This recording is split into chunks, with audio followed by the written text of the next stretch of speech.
Merci à toutes et à tous d'être présents ce soir et en replay demain et dans les prochains jours. Je suis Julien Levavasseur et je suis le fondateur de l'écosystème santé Telos. Ce soir, j'ai le plaisir d'ouvrir ce premier webinaire d'une série de 3 webinaires intitulés Trois clés pour réussir dans un monde de la santé en mutation. À mes côtés, vous entendrez dans quelques minutes le docteur Jean-Marc Desmet, qui est un entrepreneur en santé et qui apportera un éclairage précieux à partir de son vécu de terrain. Ce que l'on vous propose ce soir, c'est plus qu'un webinaire, évidemment, c'est une dynamique collective, un mouvement pour sortir de l'isolement, regagner en énergie et construire des projets qui ont du sens.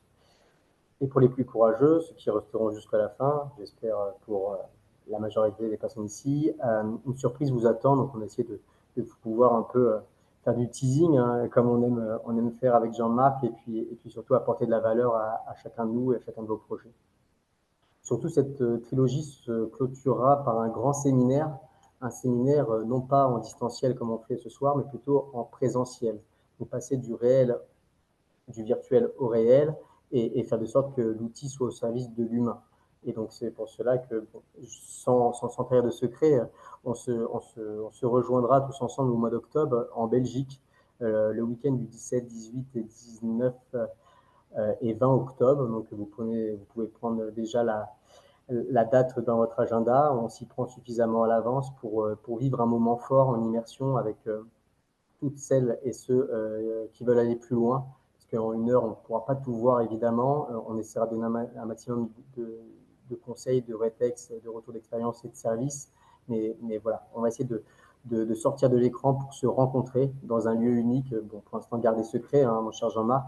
On le dévoilera au fur et à mesure de nos échanges.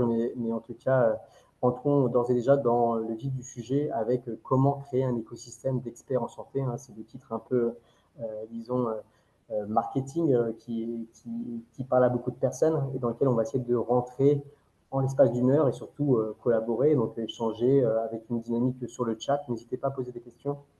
Il y aura des réponses entre vous et on tâchera d'ouvrir les micros aussi pour pouvoir échanger, discuter et puis prolonger cela.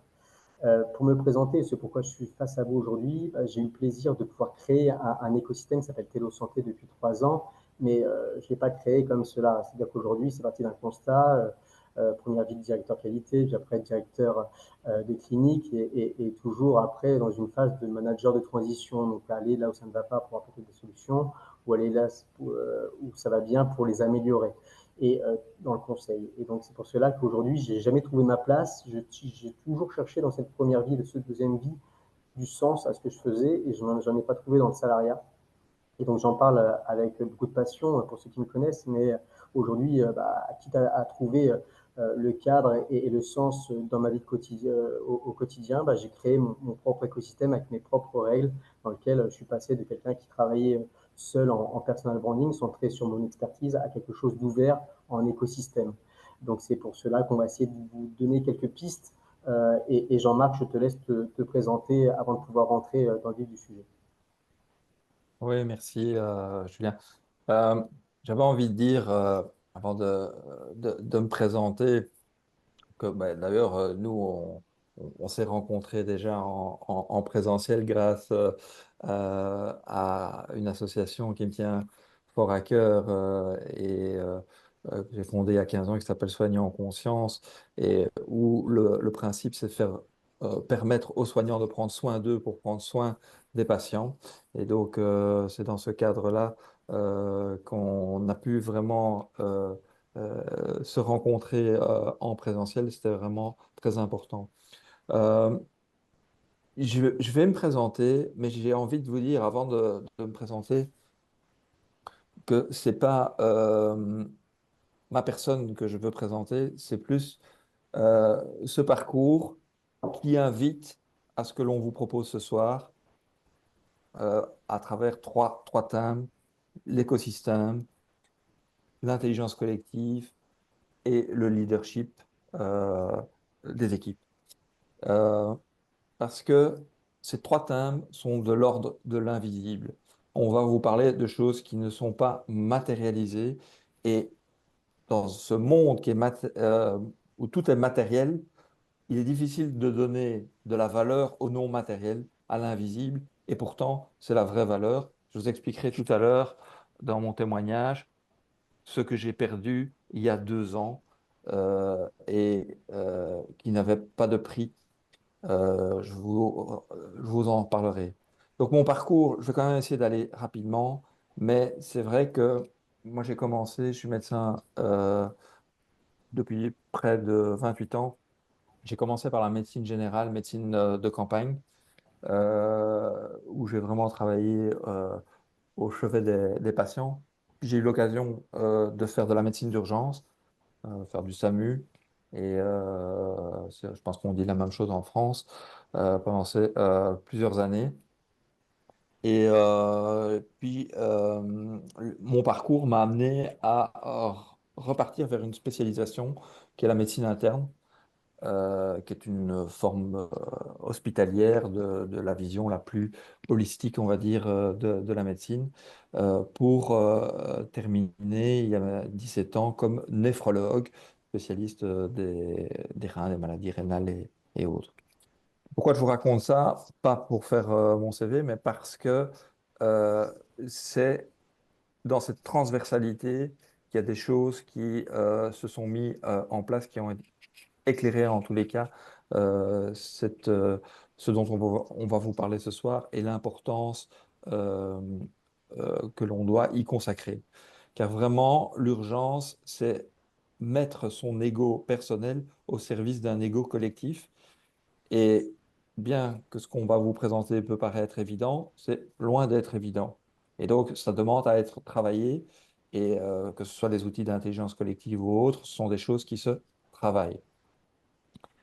Et puis enfin, j'ai un parcours effectivement complémentaire de coaching, de formation en intelligence collective, notamment les masterminds, mais ça sera le sujet du deuxième webinaire.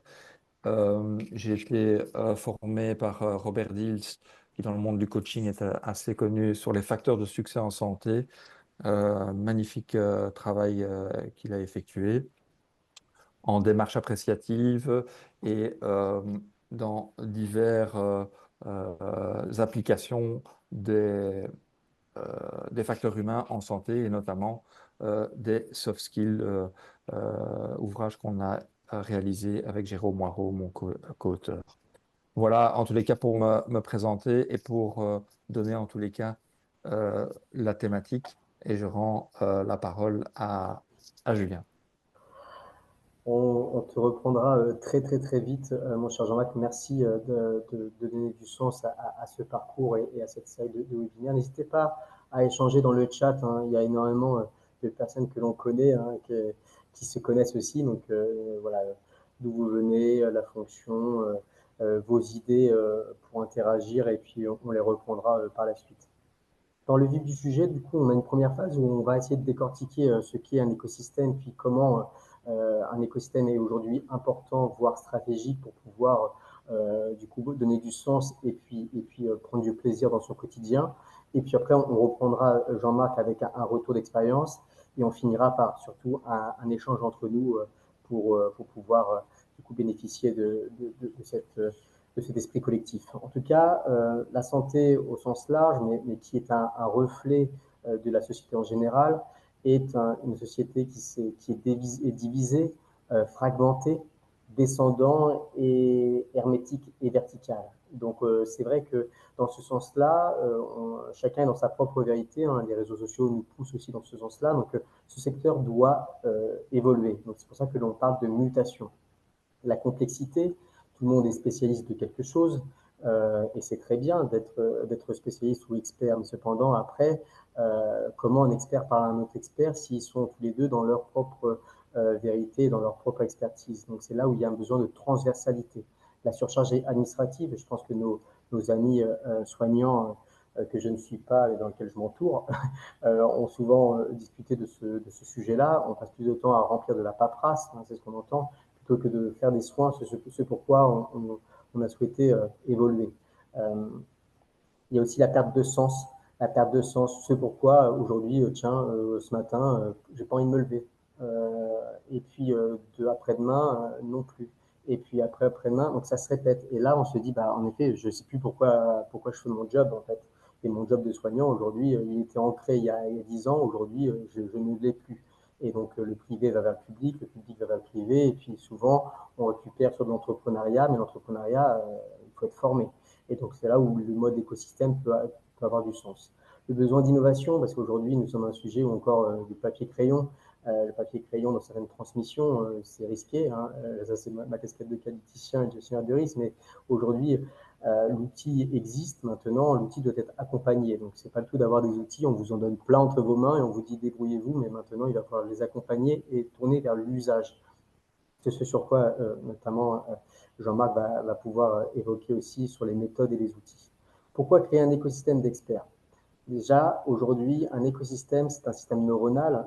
On peut prendre le sujet de Avatar, le film également, qui vient se connecter, soit par les arbres ou avec les personnes qui habitent la planète. Aujourd'hui, tout est une question d'ajustement en temps réel de plusieurs stimuli, de plusieurs personnes. Les experts, aujourd'hui, on nous pousse à être différent de son prochain. Cependant, il y a une base commune qui est l'humain. Donc, la partage de connaissances, c'est la pédagogie. Et on peut voir que les personnes qui sont en quête de sens, dans lequel le brouillard est un peu épais dans leur quotidien, vont rechercher des basiques qui va être de la relation, et de la relation que l'on peut trouver par la pédagogie.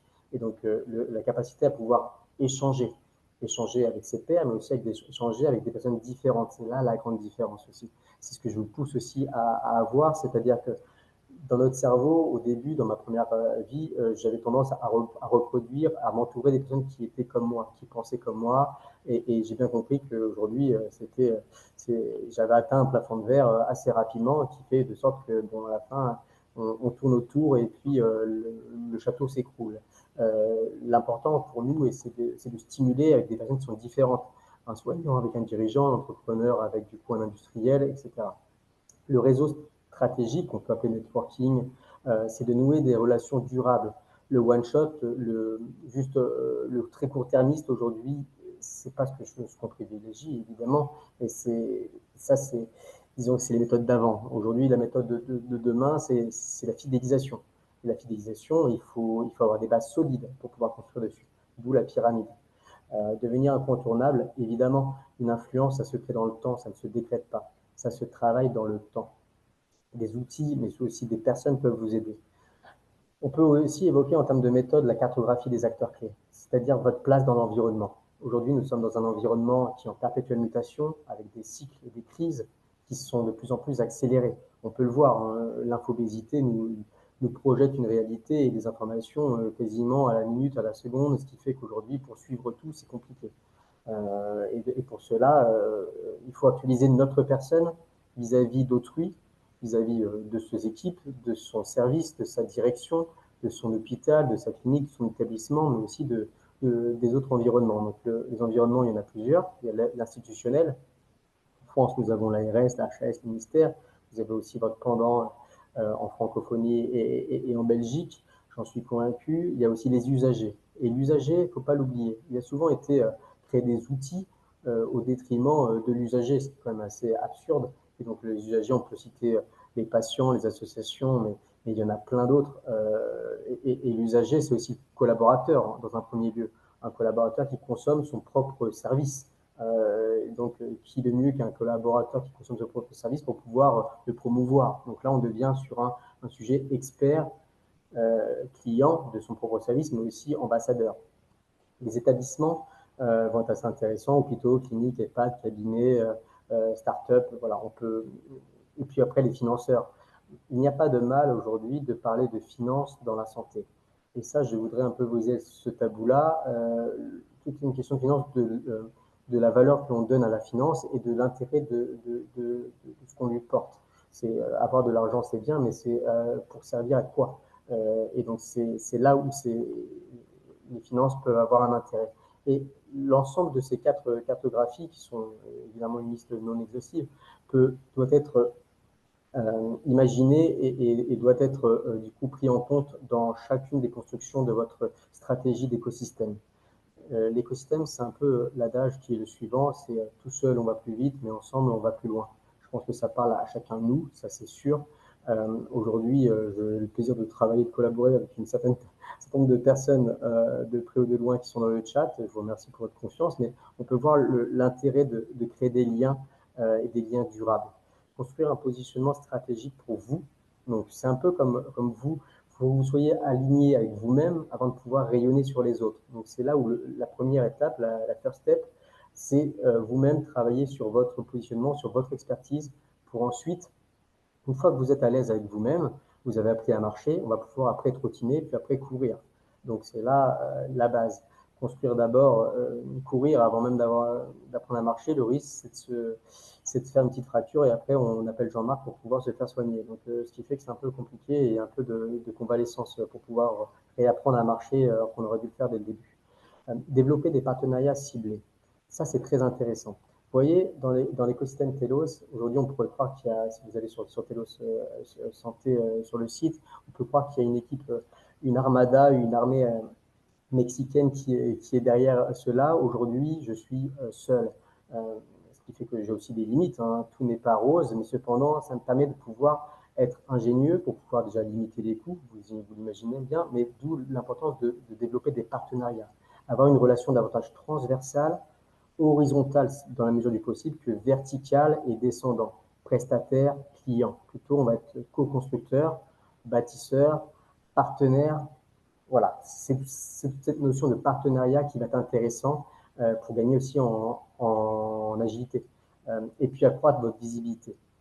Être visible, c'est bien, c'est un outil, mais après, il faut être visible en ayant d'abord fait ces étapes précédentes pour pouvoir sortir du bois, comme on peut le dire en France. Je ne sais pas si en Belgique on le dit, mais voilà, tout ça ne se fait pas en un jour nécessairement. Merci pour les échanges dans le chat. Hein. Je pense qu'il y a pas mal d'interactions. Je vois Sylvie. Merci Sylvie. Ça fait plaisir de te voir. Les mécanismes d'influence dans la santé. L'influence, c'est aussi pas un mot qui doit faire peur. C'est quelque chose, l'influence peut dire beaucoup de choses. C'est un terme un peu galvaudé, j'en conviens, mais cependant, l'influence, c'est au service de quelque chose, comme les finances. Hein. Influence, finance, c'est au service de quelque chose. Un couteau, on peut en faire du bien comme on peut en faire du mal. L'influence, si c'est bien fait, ça va être au service de quelque chose qui peut être, comme par exemple le patient ou l'expérience patient ou l'aidant. La première étape est la crédibilité professionnelle. Vous voyez le bridge, le pont avec votre expertise, crédibilité professionnelle via votre expertise. Soyez à l'aise dans vos baskets pour pouvoir après les montrer et sortir et puis dire regardez comme elles sont belles et en plus vous allez voir, je vais vous faire une petite course et en plus elle court vite. Et puis si elles font de la lumière, c'est encore mieux. Donc ça c'est ma fille qui va commencer à, à, du coup à transpirer sur mes propos, mais voilà, en tout cas, la relation de confiance va être très importante parce qu'aujourd'hui, je préfère être un bon marathonien qu'un mauvais sprinter. Donc c'est très bien que, vu que la vie est cyclique, si on monte très très haut très rapidement, le risque, évidemment, c'est la descente d'autant plus rapide. L'adage dit aussi, on avance de 1, on recule de 2. Ça, dans les échecs ou dans les dames, c'est pas terrible. Hein. Donc la relation de confiance, il faut prendre le temps, faut poser les bases et avoir des cercles 1, les cercles 2, les cercles 3. Je pense qu'il y a pas mal de personnes qui vont sourire quand je vais évoquer ce sujet-là que je répète de manière assez régulière. Euh, L'apport de solutions innovantes. C'est-à-dire que pour vous, une fois que vous êtes à l'aise avec vous-même, vous allez voir la pyramide et la problématique en face de vous, celle de votre client ou celle de votre partenaire, et vous allez proposer de faire le pas de côté. En tout cas, nous, c'est ce qu'on a mis en place avec Telos et puis notamment avec la vision de Jean-Marc, qui est l'un de mes experts depuis un certain nombre de temps. C'est-à-dire qu'aujourd'hui, c'est le pas de côté qui nous permet de pouvoir voir la pyramide sous un autre angle et donc, par conséquent, se réinterroger. Et donc, par conséquent, parler d'innovation. L'innovation n'est qu'un véhicule hein, au service de quelque chose qui est l'homme, avec un grand H, bien évidemment. La co-création, c'est la co-création de valeur, l'offre de valeur. On ne parle pas de produits, on ne vend pas des chaussettes, on crée de la valeur au service de quelque chose de plus grand. Le plus grand, c'est le secteur de la santé. belge, français, suisse, mais aussi Europe et puis international. Hein, n'ayons pas peur des mots. L'objectif, c'est une transformation. Nous sommes une petite pierre, hein, mais la somme de cette petite pierre va faire un bel édifice et l'esprit collaboratif. Avant de passer le micro à Jean-Marc, qui a, j'en suis convaincu, beaucoup de choses à dire et à nous partager, quelques outils. Ce replay d'ailleurs vous sera envoyé dans les prochains jours. Hein. N'hésitez pas je vous mettrai l'adresse mail si besoin est pour pouvoir vous puissiez le recevoir si vous ne l'avez pas reçu. Mais en tout cas, voilà, c'est pour rassurer les personnes qui commencent se dire que je dois partir parce que j'ai tel ou tel sujet ou je dois rentrer parce qu'il y a des bouchons ce soir. Le replay va être envoyé à condition que vous êtes inscrit, sinon vous m'envoyez un petit message et je vous l'enverrai personnellement. Les outils pour un écosystème performant, parce que créer un écosystème, c'est bien. S'il est performant, c'est mieux. Donc le sac de mastermind, ça fait l'objet d'un webinaire complet qui sera prévu dans les prochains jours. On vous le dira quand, juste après. Et l'objectif, c'est l'un des experts, hein, c'est Jean-Marc qui sera à l'initiative de ce webinaire dans lequel je serai du coup le passeur décisif, du moins. Et donc, ça va être très intéressant d'avoir des retours d'expérience de rétex par ses pairs. C'est un premier jet, mais aussi par quelqu'un qui est profane au sujet. C'est toujours un peu disruptif et voir la pyramide du côté gauche ou du côté droit est toujours intéressant. La plateforme collaborative, évidemment, c'est très intéressant. Le digital permet de casser les codes, de faire beaucoup plus vite, beaucoup plus loin. Maintenant, c'est au service de l'humain. Il ne faut pas l'oublier. Donc la plateforme, elle est bien. On peut faire beaucoup de choses. Les espaces numériques nous aident beaucoup. C'est pour ça que vous avez reçu des mails de manière régulière. On espère que vous a pas trop spammé. En tout cas, au moins, ça a été efficace si vous êtes présent face à nous aujourd'hui. Les événements. Ça, les événements, aujourd'hui, c'est intéressant. Des événements, des portraits croisés, des interviews. Il y a des personnes qui publient dans des ouvrages. Merci Thérèse. Voilà, c'est des choses qui nous permettent de pouvoir avoir un même message sous plusieurs formes. Et les événements, on va vous inviter au mois d'octobre à passer un petit moment pour les plus chanceux avec nous. Ça va être assez sympathique dans un lieu assez d'exception. Tenu secret, je le répète, hein, il ne faut pas que je le dise. Hein. Jean-Marc m'a dit, tu ne le dis pas. Donc, je sais que bon, avec beaucoup de passion, je risque de le dévoiler, mais je vais me tenir à carreau. Je te promets, mon cher Jean-Marc. Les projets transversaux, cette vision transversale, 360. Ça, c'est très important. Qu'une start-up discute avec un industriel, qu'un libéral travaille avec du coup quelqu'un du public ou institutionnel. C'est cette co-création tournée vers les territoires. On parle beaucoup de territorialité, d'attractivité. Cette chaîne de valeur que l'on appelle parcours, avec des personnes pluridisciplinaires et transversales, va être un vrai sujet. Mon cher Jean-Marc, je te passe le micro. J'espère qu'on est dans les timings. On est deux personnes assez passionnées qui parlent. On va essayer de respecter du coup le temps qui nous est Parfait, imparti. ouais. Euh, Parfait, parfait. à toi. Moi, je te remercie. Je, je, je vais tenir les 10 minutes. Et puis comme ça, on pourra avoir surtout un échange. D'abord, je tiens à remercier tout le monde de s'être un peu identifié, que ce soit géographiquement et où dans l'investissement, il y a des directeurs, des infirmiers, des coachs, des chefs de projet.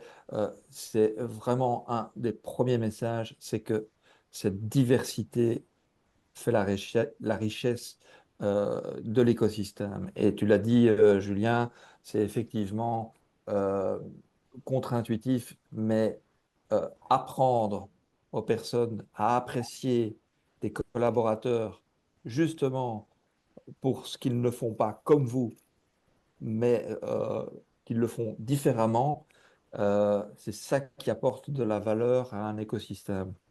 Et tout à l'heure, je vous ai dit qu'il y a 2 ans, j'ai perdu ce qui avait le plus de prix pour moi. Et je terminerai par cette histoire-là. Mais avant ça, je voulais savoir si vous connaissez Les Black Swan de Nassim Nicolas Taleb. Alors n'hésitez pas.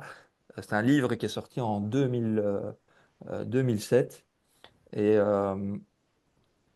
je vous laisse un peu voir si vous connaissez, si vous avez déjà entendu parler des Black Swans, des cygnes noirs, que j'ai légèrement évoqué dans un des posts.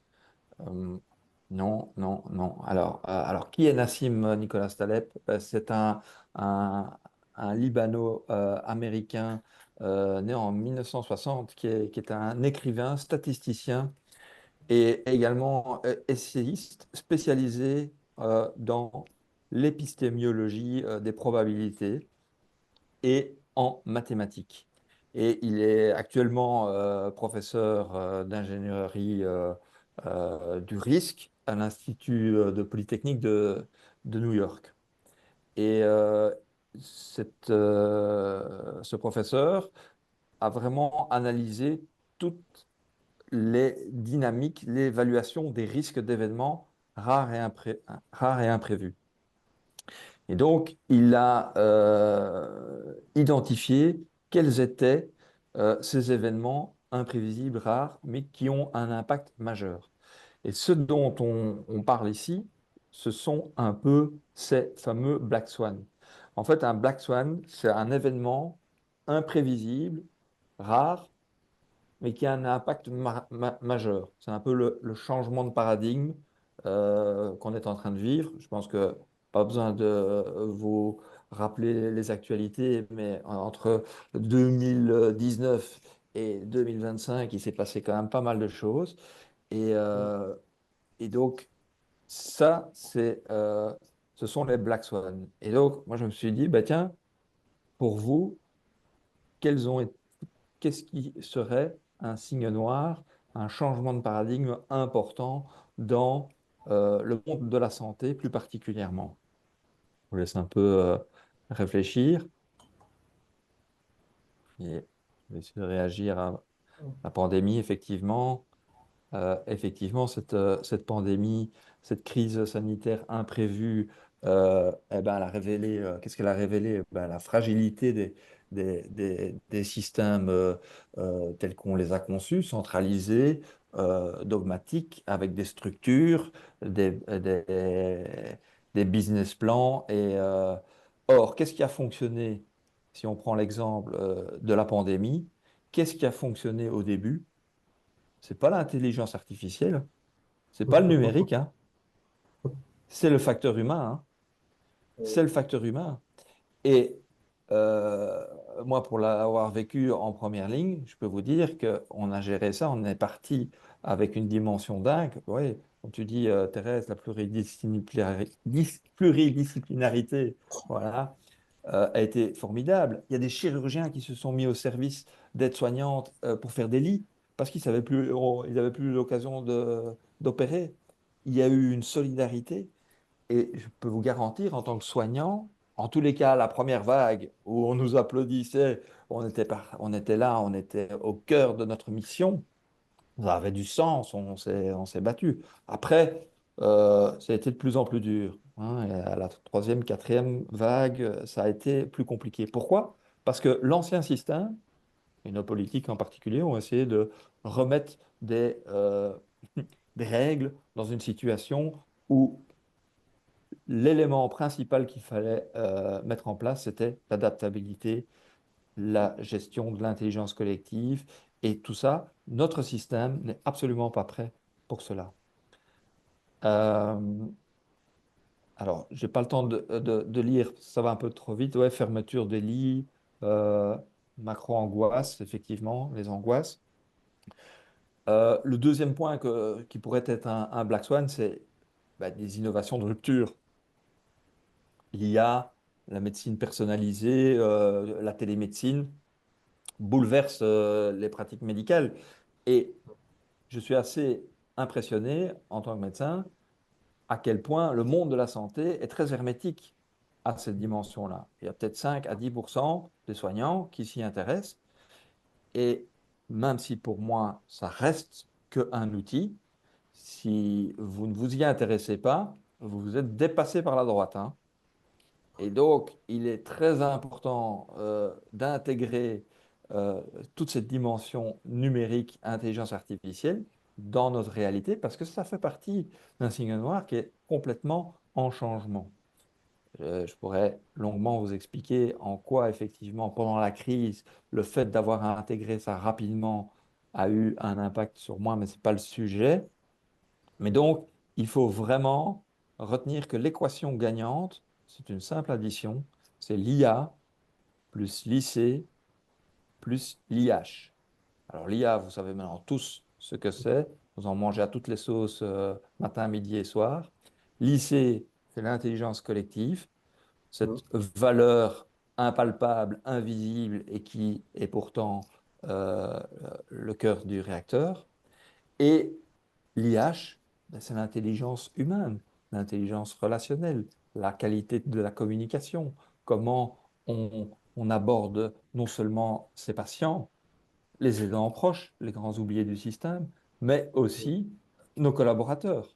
Donc tous ces outils-là sont essentiels pour vivre dans ce monde qui a complètement changé. On est à un monde dans lequel l'adaptabilité est vraiment un des éléments très importants. Dernier Black Swan que je pourrais évoquer, mais il y en a plein d'autres, euh, c'est la crise de sens et de vocation.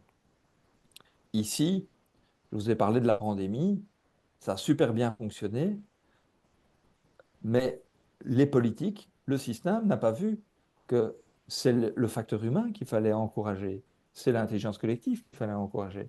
Et là, on a remis des règles, on a remis, l'ancien système nous remet de l'administratif, des nouveaux. Mais ça, c'est dépassé, ça ne marche plus. Et donc, il faut aller vers un système, la transversalité, c'est pour ça que je vous ai parlé de mon parcours, pas pour parler de moi, mais pour simplement dire que, effectivement, si dans cette transversalité, vous avez ce respect et de voir que chaque personne, avec son partage d'expérience, avec ses compétences, est une source qui va faire que le collectif va faire du 1 plus 1 égale 3, voire avec des masterminds supérieurs à 3, je vous l'expliquerai la prochaine fois, eh bien, on a perdu l'essence de ce que peut justement apporter ces, ces éléments que l'on doit cultiver. Et aujourd'hui, on a des règles qui sont à poser. On a ici en Belgique notre ministre qui a l'impression, qui a décidé de scier la branche sur laquelle on est assis, et plutôt que d'encourager les soignants à travailler ensemble, plutôt tendance à taper sur leur tête en pensant que ça coûtera moins cher. C'est, je pense, vraiment une grosse erreur, mais je ne vais pas faire de politique. Ce n'est pas le sujet. Donc, en tous les cas, ces éléments-là sont vraiment essentiels.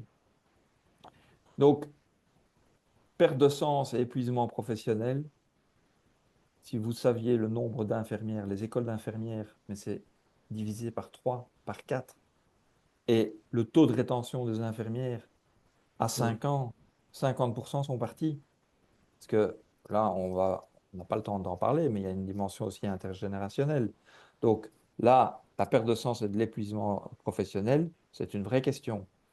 Pourquoi ça arrive tout d'un coup? Ben parce que justement, l'invisible n'a pas été vu.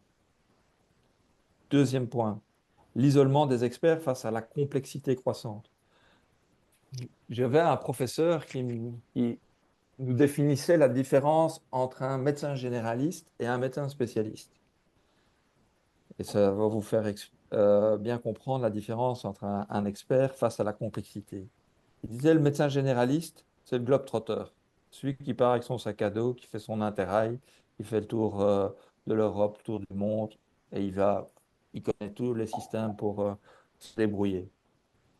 Le spécialiste, c'est le gars, il va à Saint-Barthélemy chaque année, il connaît tout bien, il connaît la bonne crique, le bon restaurant, il connaît tout sur l'endroit idéal. Eh ben, aujourd'hui, vous pouvez plus, vous êtes obligé de fonctionner dans une dimension d'interdisciplinarité. Le spécialiste doit pouvoir répondre aux questions du médecin généraliste, mais de manière bien spécifique, parce que le monde est tellement complexe, les données du savoir sont tellement importantes que vous ne savez plus suivre en termes de connaissances et de compétences tout ce qui arrive. On n'a pas encore les puces Neuralink d'Elon Musk, mais c'est pas la personne à qui je voudrais faire de la pub ce soir. Et dernier point, c'est cette inertie institutionnelle face à l'urgence d'innover. Et c'est là où un écosystème prend toute sa valeur. C'est que si on doit attendre de l'institutionnel pour faire bouger les choses, on risque d'attendre longtemps. Et on n'a plus le temps. Et donc, la liberté d'innover, elle existe. Et c'est pour ça que la vision qu'on porte avec Telos, avec Julien, avec les personnes déjà que j'ai rencontrées et que je salue s'ils sont là ce soir à travers Telos, c'est que justement, chacun, on va apporter cette petite pierre qui va faire résonner et on sait à qui on va s'adresser. Et comme déjà dépassé de 2 minutes, je vais vous dire, mais qu'est-ce que j'ai perdu il y a 2 ans? Je vais terminer là-dessus. En fait, j'étais dans une structure hospitalière.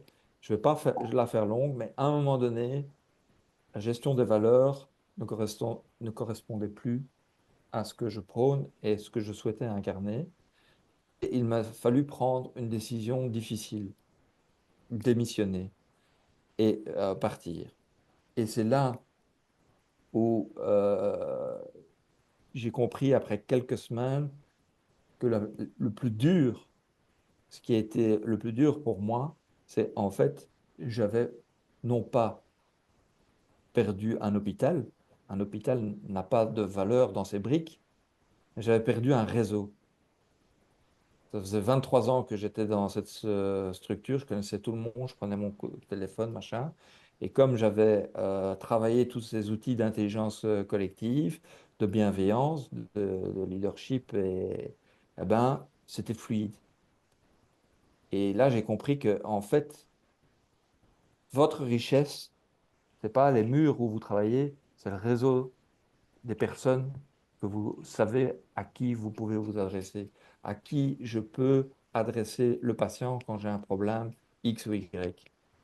Et c'est le plus dur à reconstruire. Quand on était 23 ans, on avait tout un réseau. Et donc, c'est pour ça que ça a de la valeur. C'est invisible, donc ça ne se voit pas. Voilà, je pourrais encore dire beaucoup de choses, mais on a vraiment décidé de aussi répondre. Alors, si il y a des questions, ben, Gabriel peut nous faire remonter peut-être déjà des questions. Et Mm. si vous souhaitez, n'hésitez pas à demander d'ouvrir le micro pour qu'on puisse avoir un échange. Merci, cher Jean-Marc, d'avoir pris le micro pour nous témoigner avec des visions méthodiques, mais aussi des retours d'expérience. Je pense que ton message, voilà, tu es un artisan de ce travail que tu as initié depuis un certain nombre de temps. Et en effet, 2 ans, c'est loin et c'est pas loin à la fois. Et cette perte de sens, tu l'as vécu en tant que tel.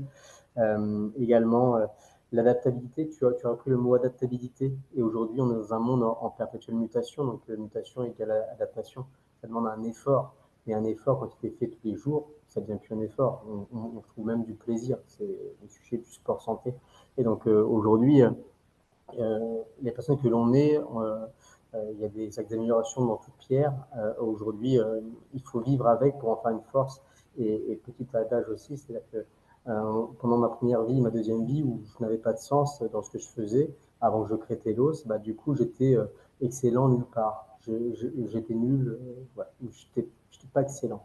Et donc, par conséquent, j'en ai fait une force parce qu'aujourd'hui, je suis moyen partout. Et en étant moyen partout, bah, je m'adapte. Et donc, par conséquent, je m'entoure de personnes qui sont eux-mêmes, par contre, elles-mêmes excellentes. Donc, c'est là où ça devient intéressant. Et de quelque chose qui était plutôt une tare, en effet, une force. On va passer en effet aux questions-réponses.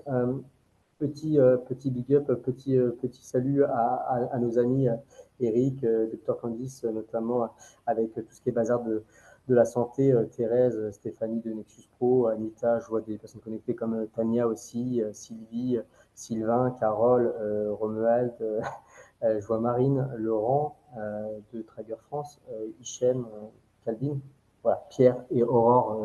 En tout cas, on a eu le plaisir de se voir récemment, donc très, très heureux.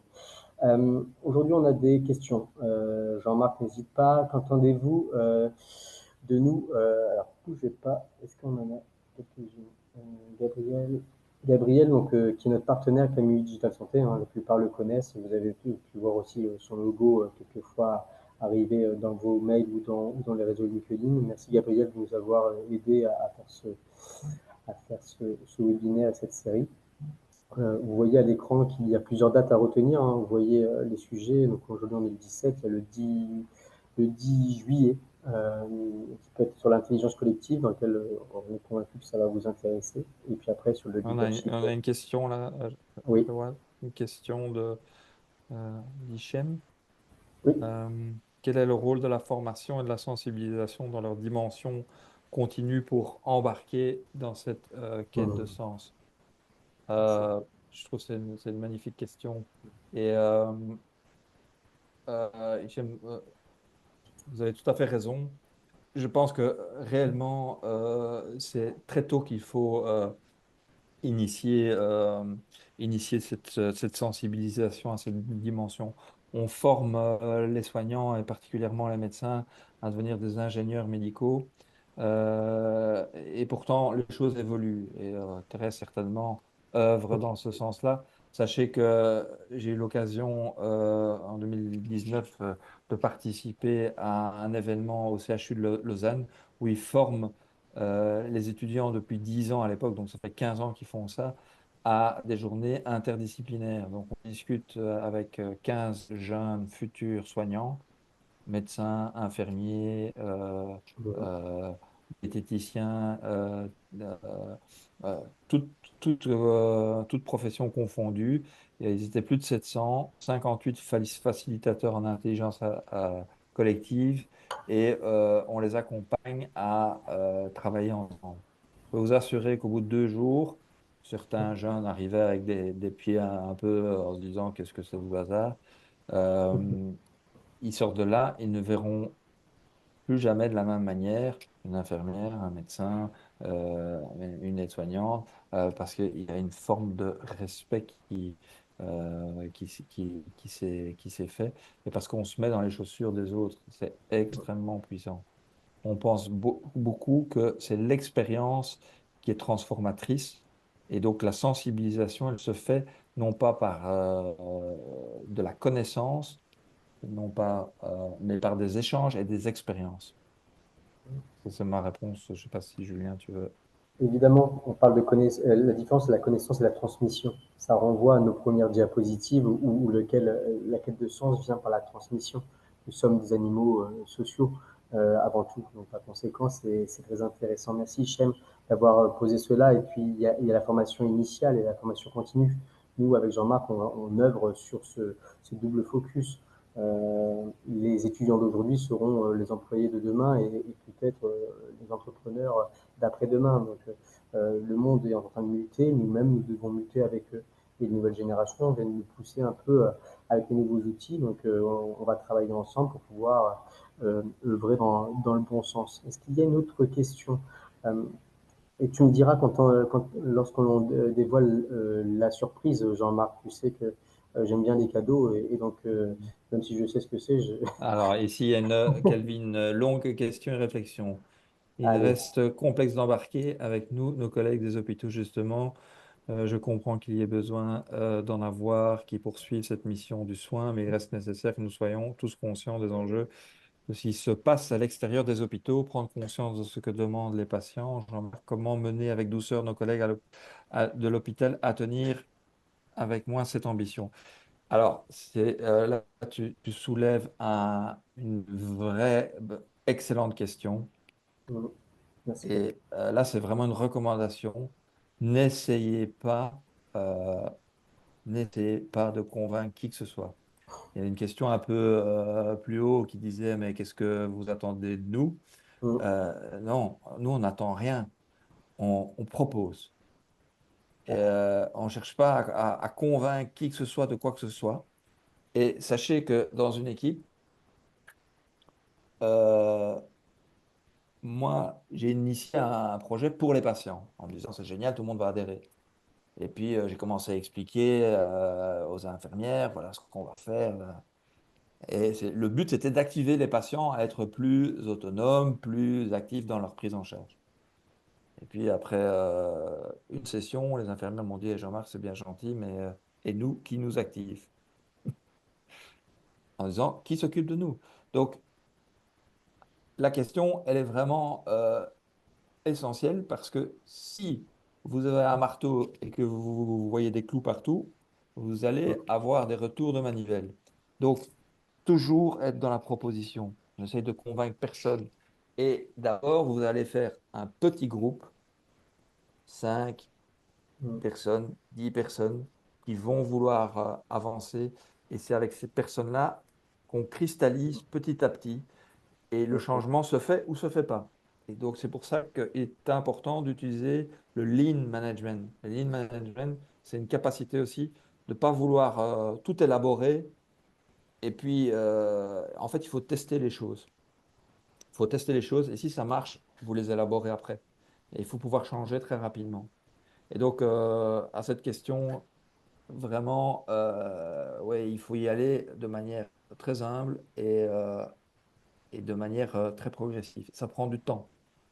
Et là, le projet que j'ai tenu, c'est entre 2018 et 2022 qu'on a vu les résultats. Mm. Donc, c'est clair que c'est pas une solution magique. Et puis, vous avez Le, toujours des personnes qui vont être, Mhm. qui vont vous bloquer, quoi. Mais pour aller plus loin, c'est-à-dire qu'aujourd'hui, il faut être dans l'action. Là, aujourd'hui, en étant à ce webinaire, déjà, on vous en remercie. On ne pensait pas qu'il y allait avoir autant de monde. C'est plutôt cool. On était victime de notre succès, mon cher Jean-Marc. Merci Gabriel d'avoir tenu aussi les aspects techniques, mais c'est d'être dans l'action. Être dans l'action. La théorie, c'est bien, hein, il faut apprendre, mais aussi être dans l'action aujourd'hui, c'est là où on va pouvoir agir avec une puissance fois 1000 et avoir des effets de synergie et de mastermind davantage. Être dans l'action, ce qu'on appelle aussi du test and learn, ne pas avoir peur de se tromper. C'est en faisant qu'on apprend. L'adage dit aussi, je vais faire quand même, je vais commencer à ressembler à Gandalf, à force de faire des adages, mais ce qui fait que c'est surtout que soit on apprend, soit on gagne, soit on apprend, mais on ne perd jamais. Le tout, c'est de trouver sa dream team, son petit noyau dur qui fait de sorte qu'on va traverser les tempêtes et les vents ensemble, et on va traverser ce lac qui nous paraît très très grand, dans lequel on aura à côté de nous des bons matelots et une bonne capitaine pour et puis go quoi. Il Donc, est quelle heure là, mes amis? de 9h donner moins 5. non, non, on a encore Ouais, 5-6 minutes. Oui, fini. on est d'accord sur le constat dressé. La question est que faire et comment pour passer à l'étape suivante. Ben, j'ai envie de dire, j'en sais rien. En fait, c'est quel est votre projet? Qu'est-ce qui vous tient à cœur? Qu'est-ce que Ah vous oui. voulez voir se réaliser? Et puis, entre le souhait et l'objectif, ben, il faut mettre une date. Le Et 10, le 10 juillet, par exemple, pour le deuxième oui, webinaire. oui. Non, mais enfin, simplement pour dire qu'effectivement, par rapport, oui, Ouais. et c'est pour ça que je reviens à cette dimension du lean, c'est qu'effectivement, il faut accepter dans le monde dans lequel on vit, d'oser échouer. Euh, et de pivoter. C'est ça l'esprit du lean. C'est-à-dire qu'on va tester quelque chose, ça ne marche pas, on pivote. Dans les projets qu'on a travaillés, on a élaboré une soixantaine. On a voté de manière collective et on teste d'abord, est-ce que ça marche? Est-ce que ça répond à une problématique? Est-ce que ça simplifie la vie des patients ou des collaborateurs? Est-ce que ça marche? Oui, on garde. Ça marche pas, on jette. Et ça, c'est des outils, design thinking, lean, pivoter. Ça, c'est vraiment, mais il faut d'abord définir son objectif, qu'est-ce qu'on veut. Et c'est pour ça, c'est ça qui est chouette aussi dans d'être dans un écosystème, c'est que chacun reste pilote de son projet.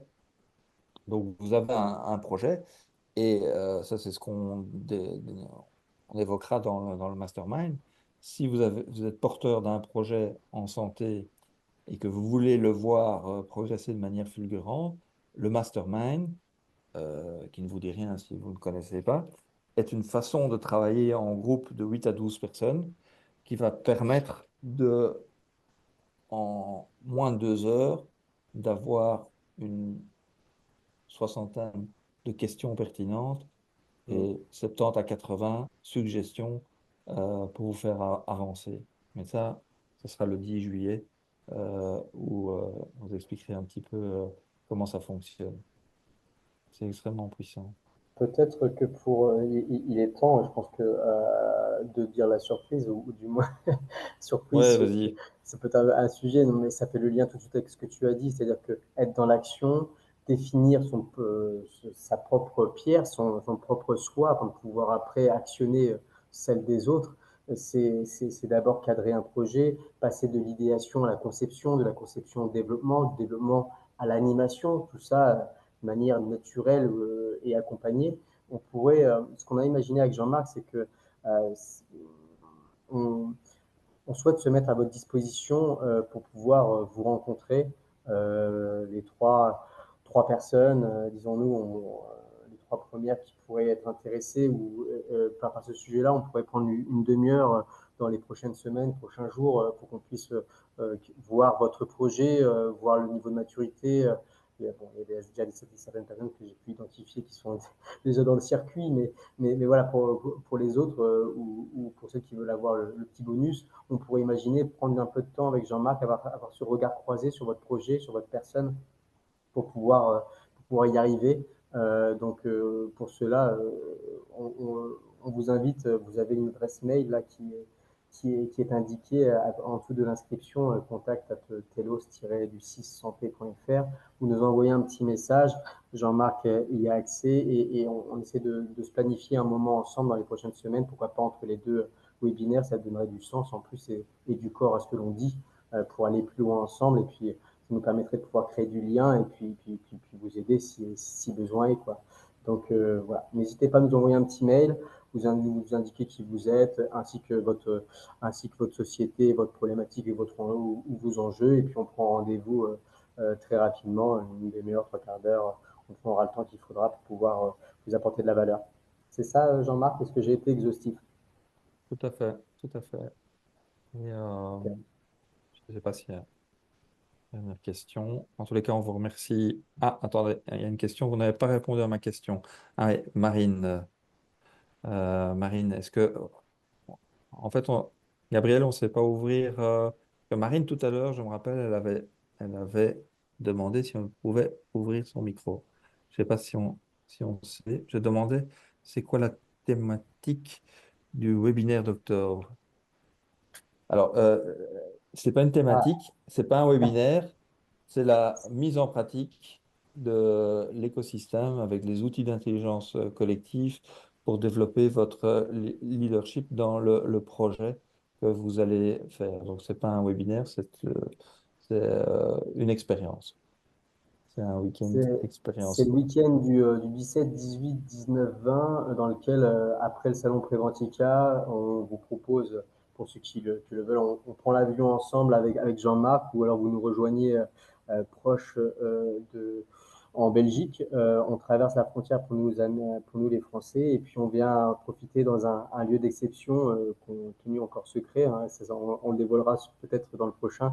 Une quinzaine de personnes qu'on va embarquer avec nous pour passer un moment d'ateliers collaboratifs sur le mastermind en live.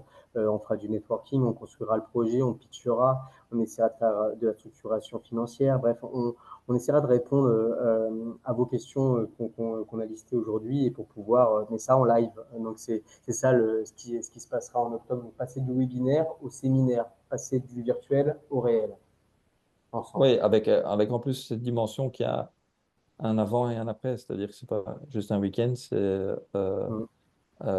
une personnalisation et un suivi. Donc ça, c'est... Si vous voulez un peu plus d'infos, vous envoyez un petit email. Hein. Les personnes, soit ils ont mon LinkedIn, Julien Levasseur, on a échangé pour la plupart, soit vous avez mon mail, contact@telosanté.fr, et puis avec Et Jean-Marc, on du, boucle quasiment tous les jours. Et de sinon, faire un pitch. Et du coup, des possibilités à des personnes de faire un pitch. oui, Oui, moi, je ne sais pas si Gabriel, c'est... parce que je pense que Marine, elle a des choses à dire. Je sais pas si... Gabriel si c'est possible ou pas d'ouvrir le micro de Marine. Comme ça, elle pourrait nous faire un pitch. Moi, ça m'intéresse. Gabriel, Alors, tu, tu sais voir si c'est possible? je regarde ça, sinon si je peux le faire. Marine, hop, Marine, en tout cas, on se rencontre prochainement. J'ai hâte qu'on puisse échanger. Hop, Marine, est-ce que Marine, vous pouvez. Ah, voilà, attends, ici, plus discuter. Je sais pas, mais je sais pas si. Et du coup, Gabriel, je sais pas si tu nous entends. Bon, sinon, ce sera avec grand plaisir qu'on puisse prendre un échange juste après. Bon, J'arrive alors pas à ouvrir il le micro. faut nous excuser, c'était un petit peu la première sur cette version-ci, mais on fera en sorte que l'interactivité soit encore plus importante et qu'on puisse vous donner euh, plus la parole pour échanger la prochaine Ouais. fois. Mais voilà. Ah, c'est vrai que le temps passe vite, une heure, c'est ambitieux, mais après, ça nous permet de garder ce contact entre chaque. On a les réseaux sociaux, on a le prochain webinaire. N'hésitez pas, après, l'apothéose sera octobre, mais qui sera suivi de d'autres webinaires et d'autres séminaires, hein. C'est un début de lancement, hein. Voilà, c'est impactons ensemble la santé. Donc l'impact se fait pas en une fois, on l'a répété au début. La prochaine fois, on essaiera d'y intégrer des outils un peu collaboratifs. Je pense que certaines personnes les connaissent. Ça va donner des mappings assez intéressants. Donc c'est notre défi du prochain Hmm. webinaire entre nous. Il y avait une question, je vais terminer par là, c'était complémentarité ou, comment dire, euh, c'est pas la complémentarité, c'était Marine qui avait posé cette question. Euh, la concurrence, complémentarité et concurrence. En fait, dans le système auquel on conçoit, il n'y a pas de concurrence. Parce qu'on crée une énergie qui est propre à chaque écosystème. Et donc ici, bah, il y a peut-être des choses qui vont vous parler, d'autres qui vont pas vous parler. Ce qui vous parle pas, ben, vous ne prenez pas. Et, et puis il y a des personnes avec qui ça va passer, d'autres ça va pas passer. Donc le but, ça rejoint ce qu'on disait tout à l'heure, le but, c'est pas de convaincre qui que ce soit, c'est de dire, ben voilà, il y a une boîte à outils, qu'est-ce que je prends, qu'est-ce qui me convient, qu'est-ce que j'ai besoin et comment je le mets en application dans ma réalité. Et c'est là où effectivement, l'autonomie est une autre clé qui est essentielle, c'est-à-dire dans l'écosystème, vous gardez votre autonomie sur votre projet et ça, c'est ça qui est passionnant. Vous allez juste chercher. Et on m'a souvent posé la question, Julien, tu crains pas ou tu crois pas en la concurrence, à ce que tu donnes tout assez rapidement, tu montes des écosystèmes pour d'autres personnes, tu crois pas du coup que on va juste du coup se servir de toi. Et là, ma réponse au début, en effet, on a tendance à garder. Et rapidement, j'ai compris que garder, déjà, ça fait des nœuds au cerveau, donc pour dormir, c'est pas top. Mais surtout, bah, on ne croit pas en la concurrence, on croit plutôt en des partenaires ou à défaut, des futurs partenaires.